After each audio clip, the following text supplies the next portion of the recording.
Hello, everyone. We're at the top of the hour and ready to begin. Today is August 27th, 2025. My name is Karen Berger, and I'd like to welcome you to CASAS National News and Updates webinar. Just a few things many of you are probably familiar with, but we thank you first for using the Q&A if you have any questions for the presenters or anything about what's in the presentations. If you have technical difficulties, you can use the chat. We'll also use the chat to post links to the different things that are mentioned in the webinar.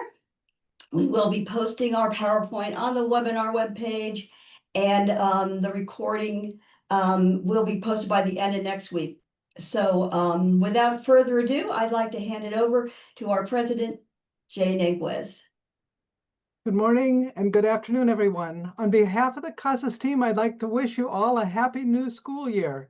It's been a bit of a bumpy ride this summer, but with the release of WIOA funding, we are cautiously optimistic. We want to thank everyone who took the time to advocate for adult education programs and to our friends at COAID for leading the way.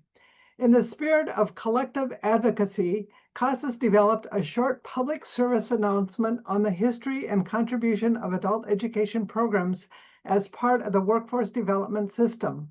We'd like to share it now and continue to encourage everyone to continue to advocate as the 2026 budget works its way through Congress. Thank you and have a great school year.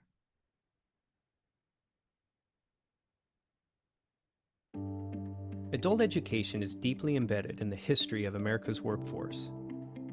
During and after the Great Depression, adult education programs offered training in fields like agriculture and clerical work.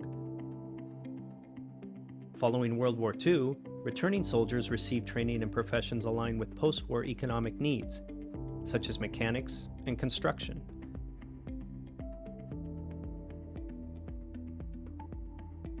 After the 2008 economic collapse led to massive job losses, adult education helped individuals retrain in high-demand areas like healthcare, IT, and advanced manufacturing. Following the COVID pandemic, adult education re-engaged over 320,000 learners aged 16 to 24.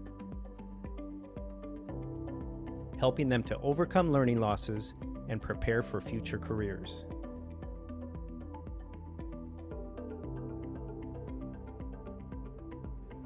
For generations, adult education has equipped learners with essential foundation skills and serves as a critical on-ramp to America's labor pipeline. Please join CASAS in amplifying COAIB's advocacy efforts.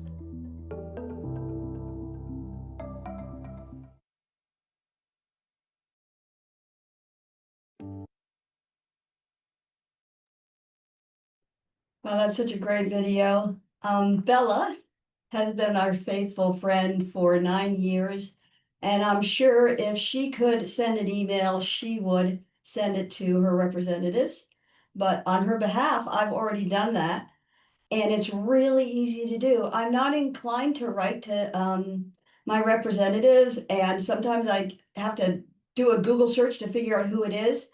But COAID made it so easy to do this. You can go to their Faces of Adult Ed page. The Take Action campaign is right there. You click on it. There's an option to support funding for people who work in adult ed. And there's also a link where you could share with your adult learners if they want to send an email to Congress, and a place where they could submit a video. So it's a great opportunity for us to once again advocate for adult education and let our representatives know that we're pulling for adult ed. So now I'll turn it over to Laura. Great, thanks, Karen.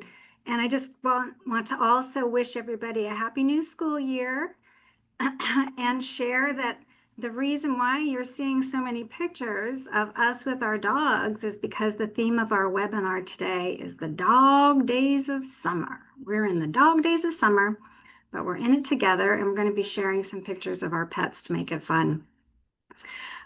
Let me talk a little bit about our agenda today. Well, first of all, there you see me with my dogs, Scrappy and Poochie, and Scrappy will not let go of his ball. We have an assessment update today. We're going to share some promising practices on assessment policies and tips for a successful new program year. As usual, we'll have some updates, including on the teacher portal, remote testing and training, and then we'll close with a look back at the beginning of the summer at Summer Institute 2025. As Jane mentioned at the beginning of the summer, it was a bit of a bumpy ride. And so a lot of us were thinking about how we might be able to use our resources more effectively. So along with our updates, we're going to be sharing some ideas on how you might save time and money with CASAS. One way to save money with CASAS that you may not be aware of is we offer statewide pricing agreements. So you don't have to be a CASAS only state, and you don't have to be a state office that purchases units for all of your agencies. We still offer a statewide pricing agreement where you can take advantage of the economy of scale pricing. So just a reminder, our web test units are TEUs, they never expire, and they're not test specific. So if your enrollment is shifting from ESL to ABE programs or vice versa, those units are not test specific. So that makes it easy for you to be able to shift your units to whatever program is growing or needs those units. Again, we offer statewide pricing agreements. Go ahead and contact us at info@casas.org if you'd like to learn more about that. And then you can save money with a CASAS agency setup where you have tech support and online trainings that are complimentary. We do not charge for that. So that's a way to save money with CASAS. And you can also save time. So if you use CASAS across programs, not just for your ESL and not just for your ABE or CTE programs, you simplify your training. So everybody gets the same training for all of their assessments. Our tech support team is ready and responsive. You don't have to wait around for them to get back to you. That's what we hear the most from CASAS, is how great it is to get somebody on the phone. And then, of course, you save time because you have consistency in your procedures. You don't have different procedures for different program area assessments. So again, just wanted to share those tips because we know everybody's very conscious of their budgets right now. So I'm going to turn it over now to Daniel, who does not have a dog, but he does have a cat. He's going to be telling us a little bit more about that. Thanks, Laura. I kind of have a cat. I have a digital one, but thank you. All right, so into some assessment updates. Next slide, please. So first, just want to recap our NRS approvals, just to make sure we're all on the same page about this. So for our ESL assessments, our reading steps and listening steps assessments are approved and available now through 2030. And in case you haven't transitioned yet, it's really critical that you do if you have NRS reporting requirements, because our Life and Work reading series and Life and Work listening series are no longer approved as of July 1st of this year. So please double check that if you haven't transitioned yet. Onto our ABE assessments, our Reading Goals series continues to be approved through June 30th of next year. And our Reading Goals 2 series is also approved until 2032. So we have over the next year to transition. I know many programs have already transitioned to the new test series, but if you haven't yet, there is some time. And it's just important to check with your state assessment policy about when you definitely need to do that.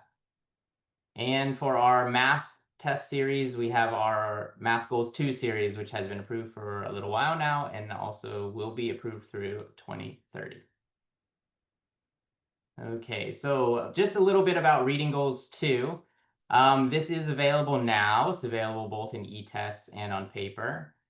There are a lot of similarities between our Reading Goals series and our Reading Goals 2 series, but there are some differences. So our Reading Goals series has 4 test levels A through D. Reading Goals 2 is now in line with our other test series, having 5 test levels A through E. Both test series do cover the full spectrum of the NRS, so covering NRS levels 1 through 6. And they are both aligned to the college and career readiness standards and the CASAS competencies. One other point just to make, I know it came up in the Q&A already. If you are testing on reading goals, you do need to post-test on reading goals. And if you are testing on reading goals 2, you have to pre and post-test on that series as well. So you can't mix and match between the two. Also, for reading goals 2, this is coming up soon this month. We partner with the American Printing House for the Blind and NCAM to develop materials to accommodate students with visual impairments or who are blind. We make our tests accessible through screen reader technology using JAWS as one screen reader or Microsoft Narrator. We have supplemental materials that we will be publishing this month for those students. So please look out for that coming soon. And then lastly, I'm just going to touch a little bit on our computer adaptive test that we're developing. We have been mentioning this for a little bit. We're developing both for our WIOA 2 partners and also for our workforce partners. These tests, when completed, will help to create tests that are more tailored to the individual. They will adapt to their ability to provide even more accurate scores, and also provide helpful information for you to make placement decisions, eligibility decisions. So we're really excited for this. This is an ongoing project for us, and we will keep all of you in the loop as we get closer to completing that. So thank you very much. That's our updates, and I'm going to turn it back to Laura. Thank you. Great. Thanks, Daniel. So the CASA staff who aren't presenting today felt a little left out, so we wanted to share pictures of their dogs as well and their cats. And you also may notice that there's a picture of our California program specialist, Portia LaFarla, and she doesn't have any pets, so she has a pet plant. So we went ahead and let her share a picture of her with her pet plant. Anyway, we'd like to invite you all in the fun. If you have a pet, feel free to put your pet's name in the chat. Anybody have any pets out there? Oh, we got Chico, Zyla, Cozy, Milo. Woo! Lot of pets out there. Thank you, everybody. Frank the cat. Thanks, everybody, for sharing. You know, again, with the, as with the bumpy ride, it's nice to have a support animal to help you along. And I'm going to introduce our next speaker, a man who really needs no introduction. His name is Jay Wright. He's our Director of Accountability. And here he is with his cat, Lucy. He's not in the picture, but his feet are. So anyway, Jay, take it away.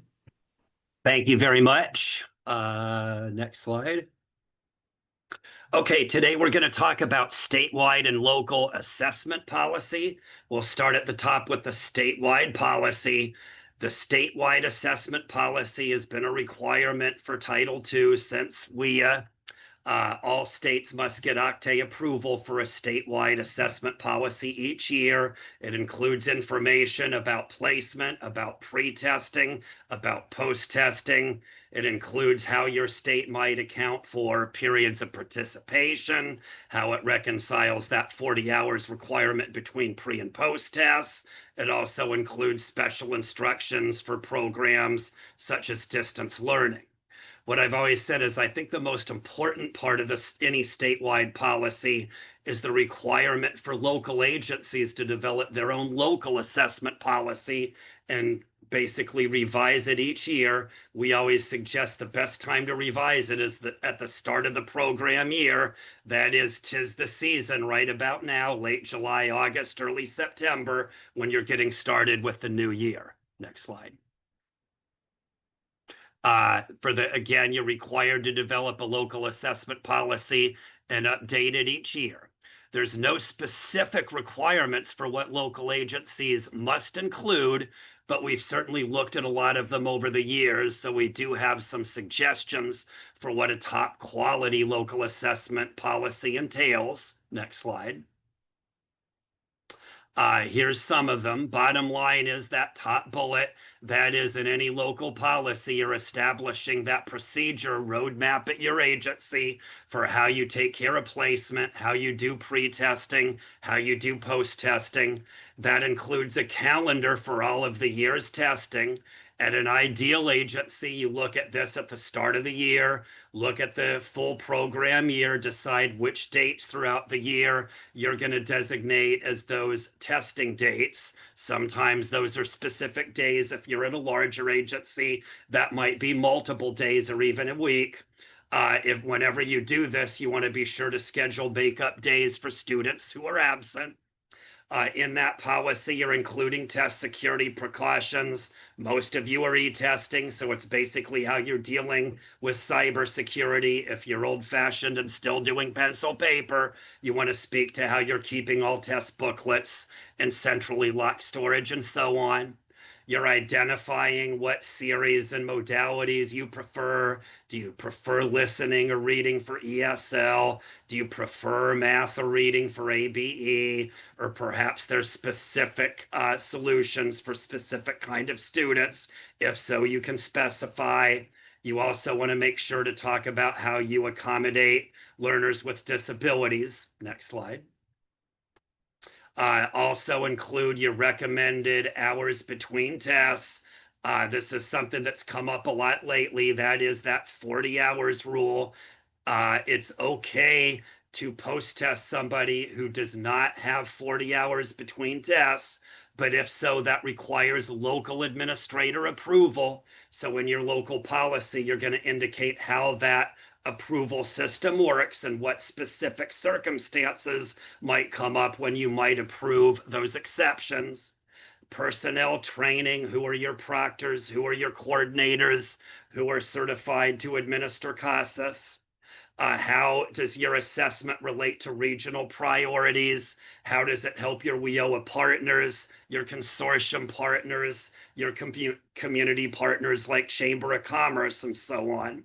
And then special programs, if you're doing EL Civics, if you're doing IET, distance learning, and so on, you want to make sure you have procedures for those special programs as well. Next slide.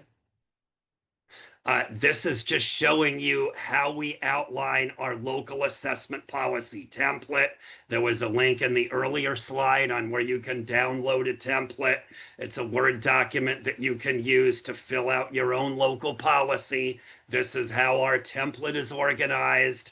We have a section where you put which staff are trained, how are you doing orientation and placement, that big part in the middle where you're indicating your pre-test and post-test procedures, how are you using your test administration manuals, what special training might you do locally to make sure staff are up on all developments and doing the best job possible, and then you're also including that test security agreement. And red at the bottom is what we've emphasized a lot more in recent years. That is Appendix C for distance learning. That's where you're indicating, things like learner mastery hours and how you're getting students tested, even though they're in a distance learning environment. Next slide. And then here's just some other things you might include, not required, but some of you might be at agencies that have top priority security issues. If you're doing things like IET and ILCE, especially if you're doing IET at places outside of your own agency, accommodations for disabilities. A lot of you have checklists that you use for test proctors. If so, including a sample checklist in your local policy is a good idea. And then if you have agreements with those agencies that are helping out with IET, or you're just collaborating with your Title I or local one-stop center, you want to go ahead and put those agreements in your local policy. And then any special considerations you might have for things like distance learning or remote testing. Next. That's it. Thank you.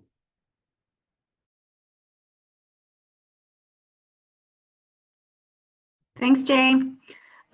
Just a reminder, we are going to be sharing a copy of the webinar on our after this webinar is over. So if you want to use that as a cheat sheet or you need to review what Jay just shared, you'll be able to that then. We're going to take a little poll as we set up our next presenter for his section on TE tips. So the question for our poll today is, which iconic dog movie best reflects the state of your TE database as you're beginning this school year? Is it Scooby-Doo? It's a mystery. You don't really know. Is it Lassie? Timmy's in the well, but the CASAS tech support is going to save him? Or is it Best in Show? It's pristine, it's perfect, it's ready to go. You know how to do this. So we're going to go ahead and launch the poll. I see some folks are answering in the chat, but we're going to also launch a poll. Again, which iconic dog movie best reflects the state of your TE database? Scooby-Doo, Lassie, or Best in Show? Go ahead and... If you don't see the questions, there's a bar you can scroll down to see those questions to answer. You just need to click on the screen.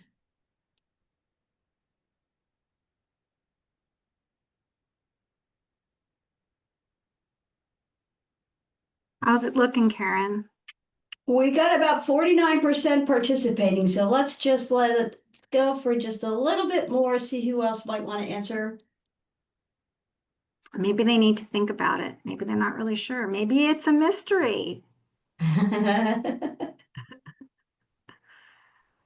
All right, so let's go ahead and end the poll, and then I will publish those results. We're up to, well, we got 56%. Okay, wait, I'll just pause a moment.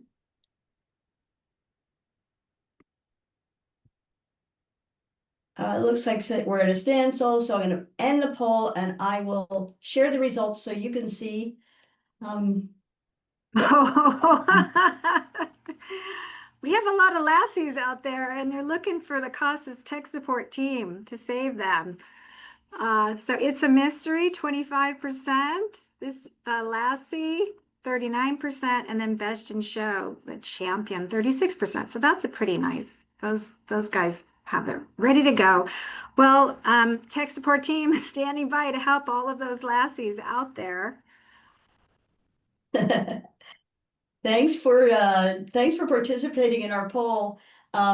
If your poll window is still showing, you can just click on that big X up there at the top right of your little poll screen so you can return to seeing the presentation.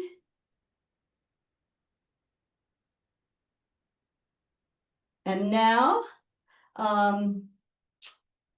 we have Carlos Rodriguez, our information technology lead, and he is going to share you some tips for the beginning of the year to help you save time with TOPSpro Enterprise. And cute little Stitch is right there with us. Well, have a great day, everybody. I can see that my picture with Stitch, those were great moments, especially during COVID. He was a great companion.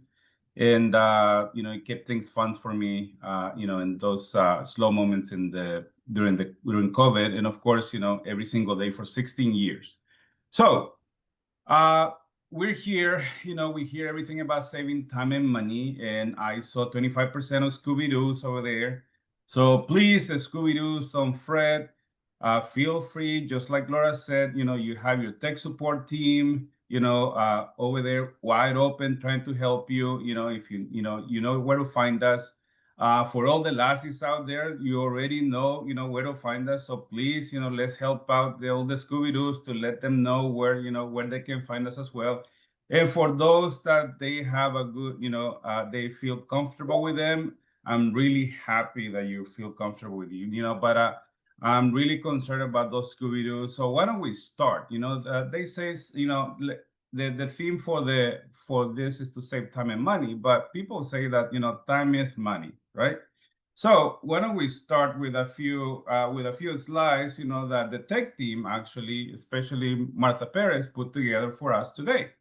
So one of the first things that actually come to mind is like, it's the new year, the clock just ticked, 12:01, where's my data? And of course, all of you know that the data is actually, it goes from July 1st to June 30th. So what exactly happens if I haven't done anything with my data? So TE has your listers, and very easy for you to find the data for your previous years. Like, for example, the one that you have in front of you. This is the students listers. I want to see all my students. So the first thing that we can do is that we go to the filters. Number two, we change the school year, or we can select multiple years. We can select this year and the previous year, just to see what we currently have if we don't have anything, or or whatever we have for the previous year.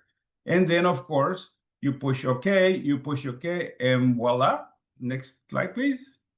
The filter, is going to do its magic, and it's going to show you all the data that you have for the previous year.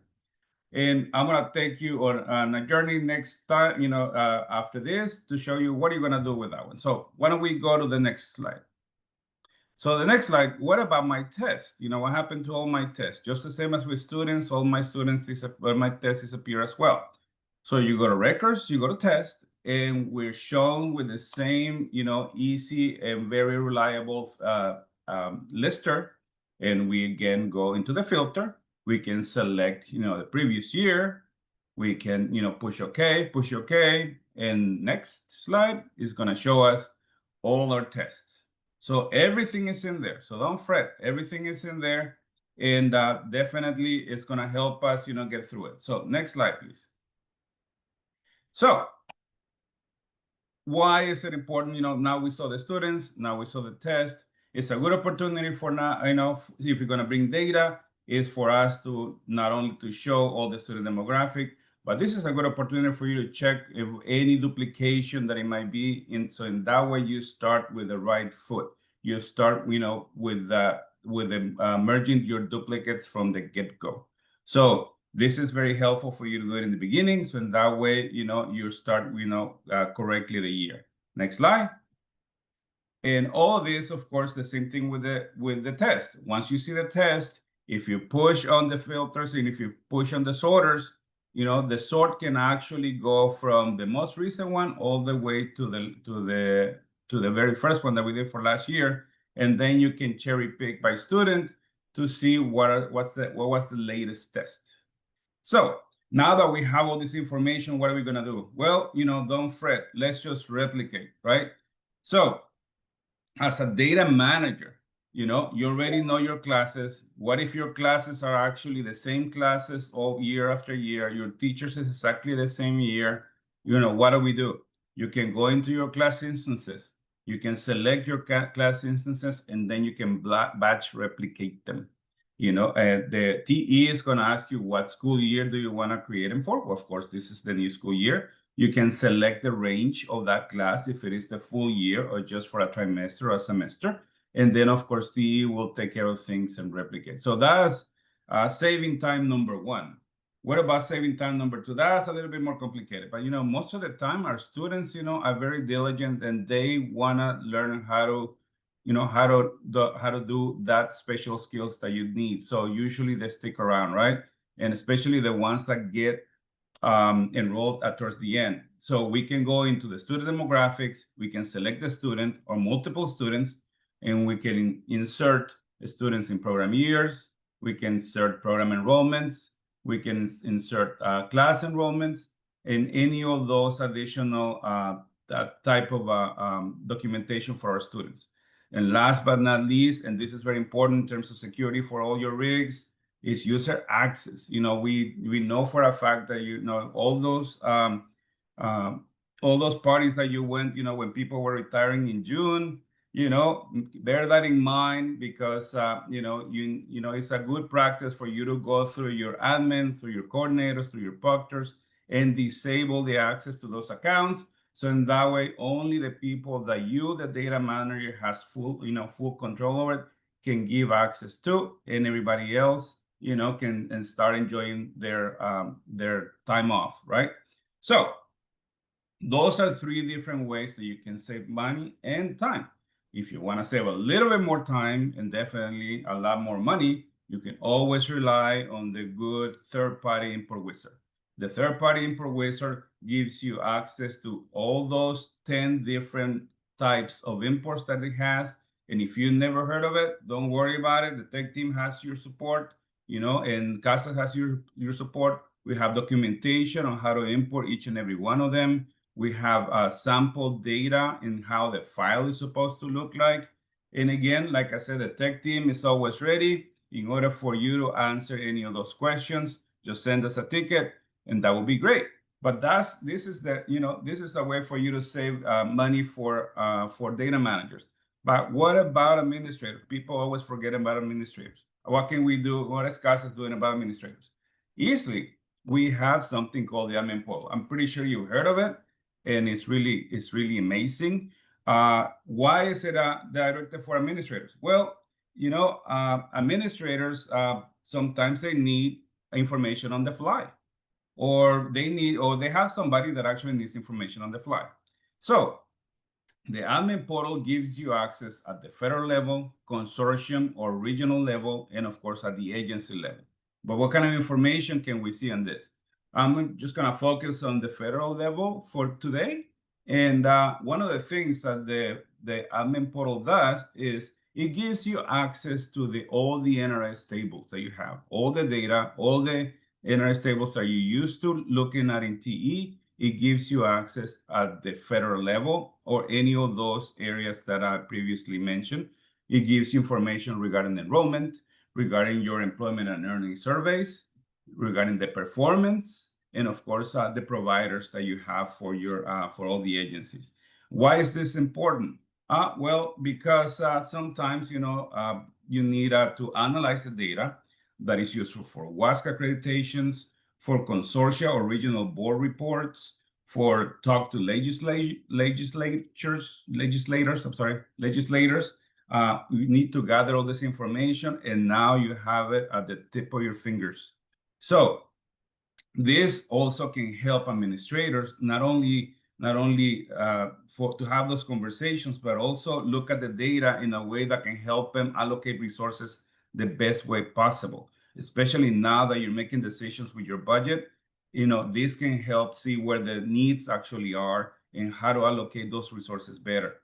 So please, but what does it look like? Can you give me a look on that one on the next slide, please?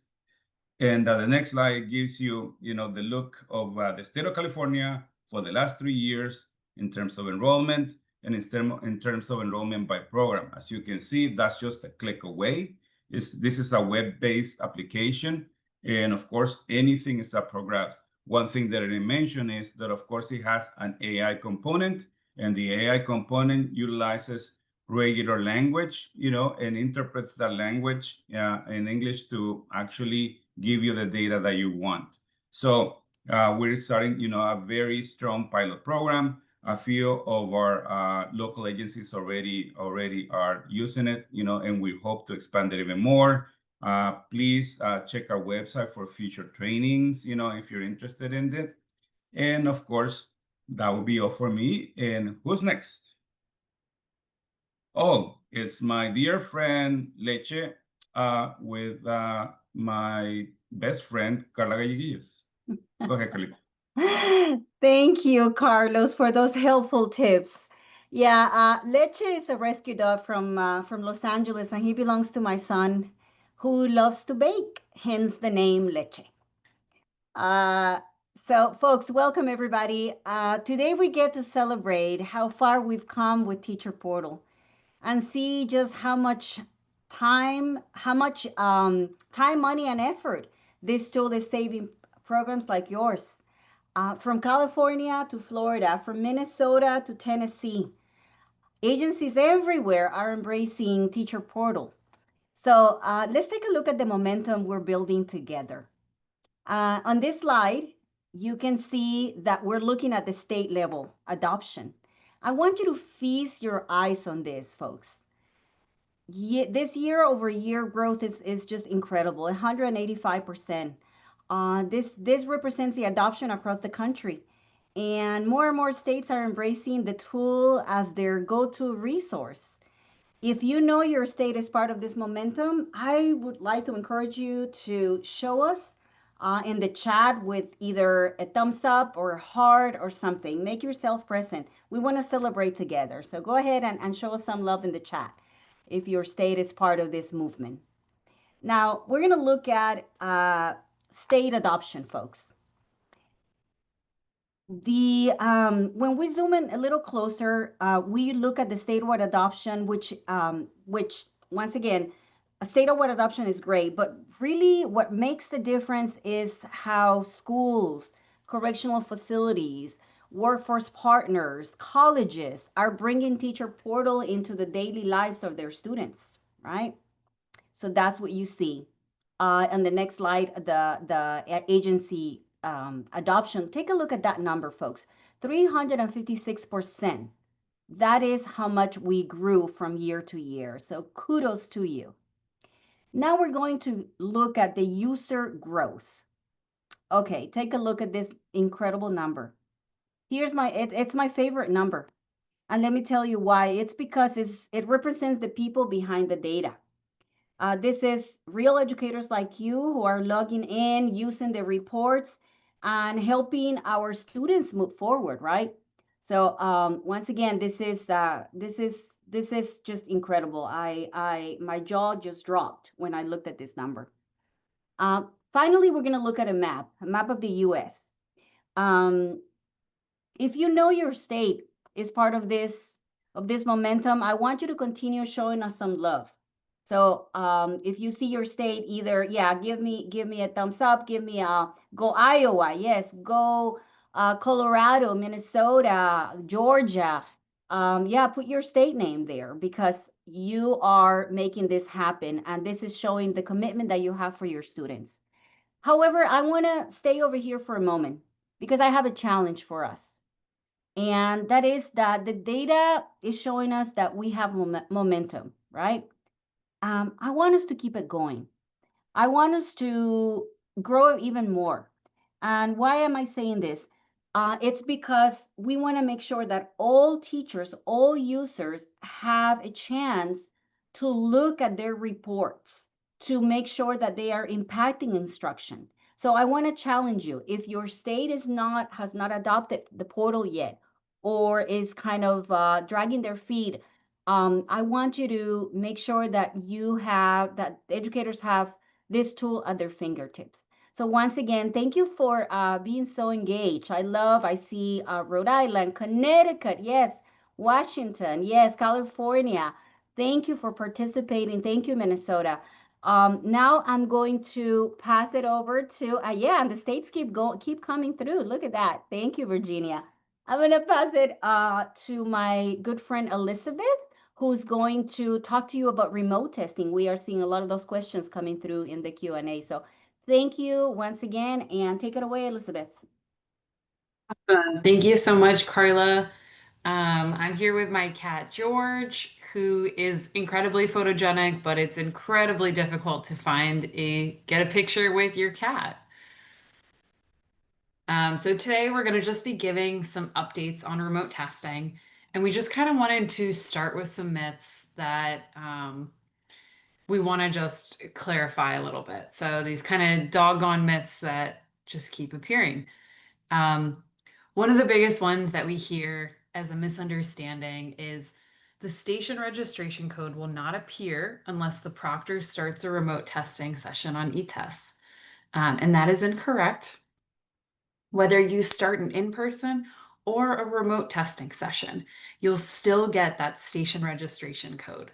Initially, when we first made this available in 2020 during COVID, it was only on the remote testing sessions, but because it was so popular and so many programs enjoyed having the option to register computers by code, it's now available for both in-person and remote testing sessions.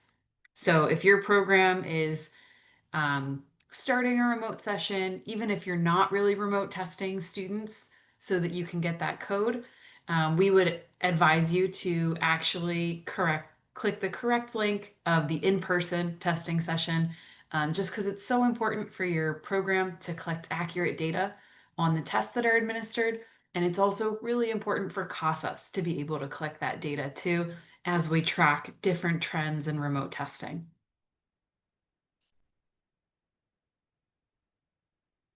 Our next myth that we see a lot, the proctor cannot remotely test the student without viewing their full screen. And so this is also incorrect. So similar to in-person testing, the proctor is not looking at every single item on the student's test as they are testing. And they are observing the room and making sure that all test security protocols are followed. And so that is available on remote testing as long as the proctor is viewing the camera and the audio of the student as they're testing.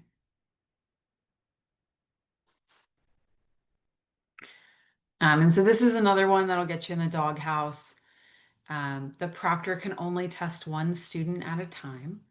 This is something that's also incorrect. The CASAS remote testing policy currently allows one proctor to work with up to 15 students at a time.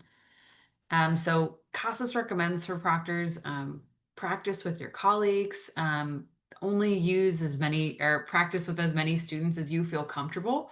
So a lot of times our proctors will kind of build up from remote testing 2, 3, 4 students at a time.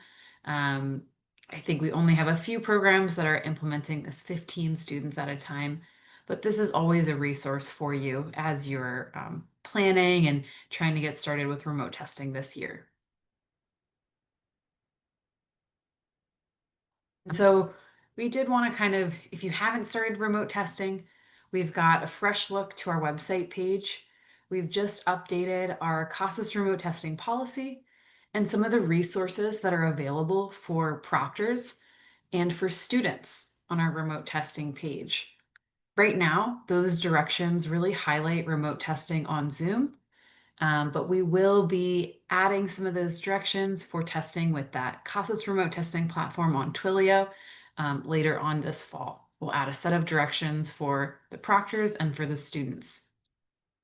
It is not yet available for everyone, but stay tuned and take a look at our website, and we'll share updates at these webinars. Another feature for remote testing is CASAS has our own remote testing hub. We know that some students have the need to take a test remotely, and sometimes their programs cannot assist. So we have a scheduling link, and that is also available online if you have students or partners that would benefit from the CASAS remote testing hub. We are currently working on a training for proctors to remotely test students on Zoom. So we're working with California and Tennessee on introducing that training. So if anyone is interested in having that training at the state level, please contact us. But for all of your remote testing questions, please email us at remotetesting@casas.org, and we're happy to help you as you kind of navigate those changes with the new program year. And now I turn it over to my colleague Astrid with a training update.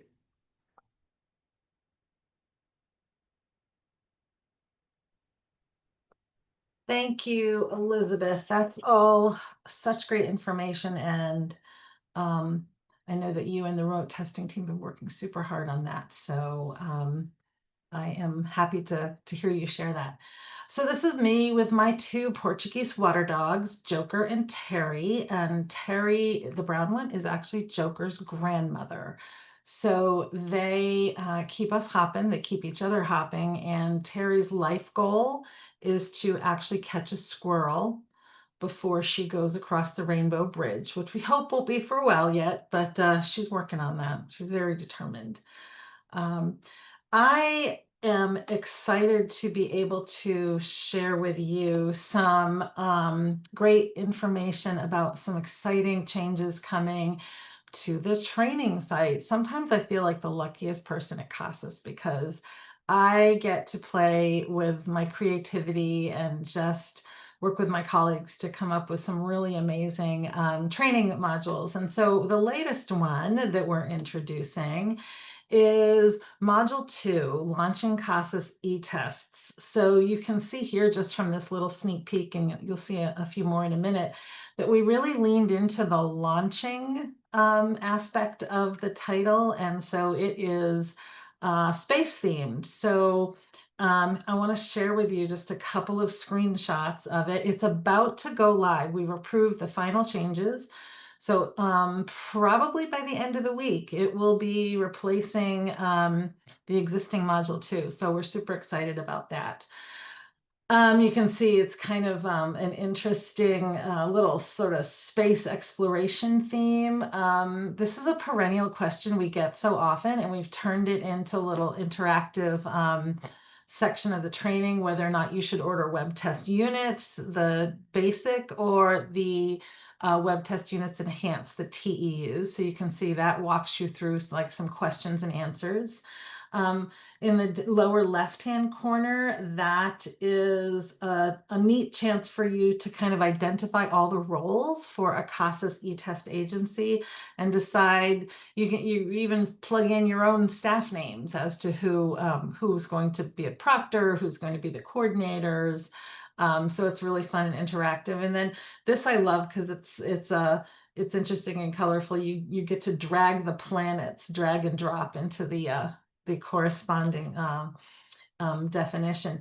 As with all of our new modules, as we've rolled out so many over the last couple of years, if you have already taken Module 2, you do not need to recertify and take this one. However, we'd love for you to take it for a spin if you're so inclined. It takes about 45 minutes, half hour, 45 minutes. So it's again multimedia and interactive, and I think that you'll like it a lot. No need to if you need to if you've already taken Module 2, but we do invite you to take a look if you're so inclined. You might have noticed, as we do every year, our training site was reset on July 1st, 2025. So that means that if you were halfway through with the training module on, say, June 30th, and you didn't get in there to finish it up, you would need to start over again at the beginning of that training module. Your progress wasn't saved. And any certificates of completion that were earned during the 24-25 program year are no longer available. We do not keep the certificates year after year. They're emailed to you immediately upon completion as a PDF, so you might find them by searching your inbox. But you can always log into the CASAS homepage, that's casas.org, and click on your name up at the very top in the center, and that opens up your training profile. And if you scroll down, you'll be able to see all of the trainings that you've completed. So that's a way that you can verify your training if you can't put your hands on that certificate. Any courses that you completed last year will no longer be on your dashboard. So a little preview of coming attractions. Now that Module 2 is completed, my colleague Karen Berger and the rest of the training team are embarking on, with the tech support team, are embarking on rebuilding the intro to TOPSpro. So that's a big undertaking. There's so much info in there, and we really look forward to kind of getting our arms around that one and rolling that one out as a new training module within the next coming year. So that is a little look about what's going on with training, and I'm going to pass the biscuit over to Christine, who will bring us home. Thank you. Thank you, Astrid. It's positively wonderful to see all the new training. We get lots of questions about that. Just a little dog humor. My dog Lana has a favorite button on e-tests testing platform. Can anyone guess what it is? It's pause. She's been around. Thanks, Janice. Lana's been around for 14 years. She's still with us, and she is my faithful companion. I'm so very, very grateful to have her. She is a sunny, bright, and yellow delight. So as we end our summer journey, let's look at some important dates that are coming up. Beat the heat with CASAS office hours. That dog days of summer has been hot. And what better way to stay cool and productive than by joining our live office hours? These are on select Fridays. These are the upcoming dates. We do meet with folks as the temperatures rise. You know that you can count on us. Hopefully it'll cool down soon. CASAS staff shows up in full force to support you during these office hours. If you're flying solo or you want to attend with a small group, we're here to help you tackle a wide range of topics. Please share this opportunity to be sure to visit our training and support page to register today. I'll post that in the chat. Connect with National Network of Colleagues is what we hear from you. You love it because you can ask real-time questions that shape the session and you hear from other people. You can also get some quick help on everything from getting started to e-tests. Bring a small team. We go through the going live steps with you. With setting up Teacher Portal, we often have a small breakout session on Teacher Portal and Admin Portal. So learn from others, and remember you can get this on-the-spot training, personalized tech support, or just join one of those topic-based breakout sessions for a deeper dive.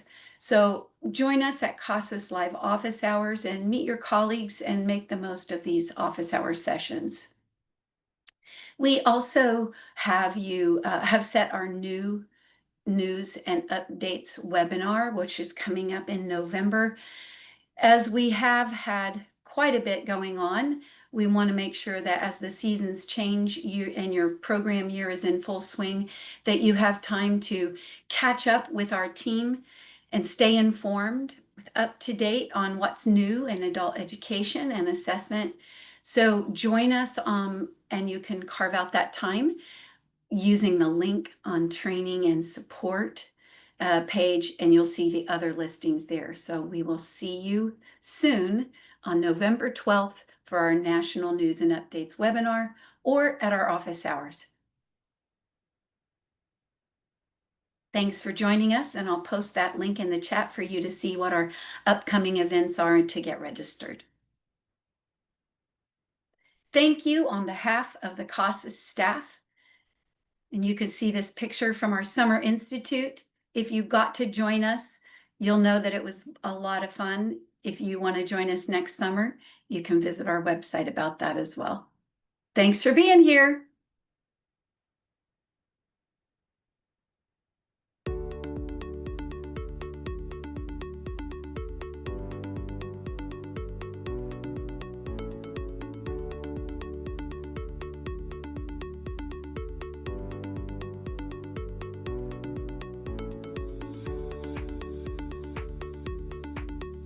Has created a tighter-knit community. I've made a lot of friends for the very first year that I'm here. To discuss those problems in person and celebrate our wins in person too.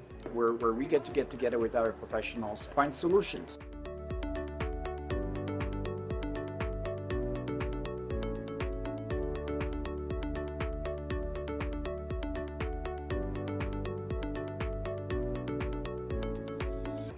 Good ideas of how to expand outreach. Strive to build a sense of greatness in every one of our students. So I've been doing this for many years, and every year I learn something new. Definitely was charged up by that, shared stuff with my team already, and it got me thinking, so I appreciated that one. And learn and hear other people in similar positions from all over the country. Classes with Jay Wright. He also give us the best update for our programs to turn in the data. In as many sessions as I can, meet as many attendees as I can. Seeing folks that, every year that I truly come to love and respect. Help elevate persistence at our school, attendance, and students taking additional classes. Parent comes in as a student and they bring their little one into a safe environment to learn and play together.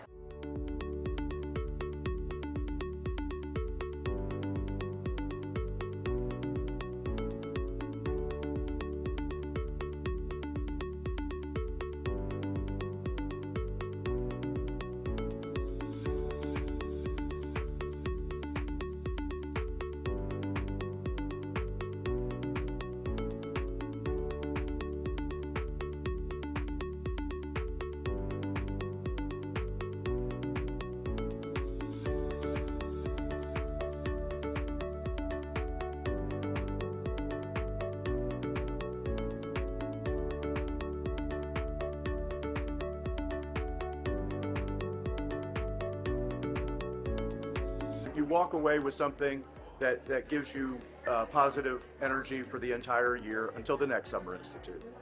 Please set your calendars for next year's CASAS National Summer Institute, June 15th through the 18th, 2026, here at the Hyatt Orange County, California.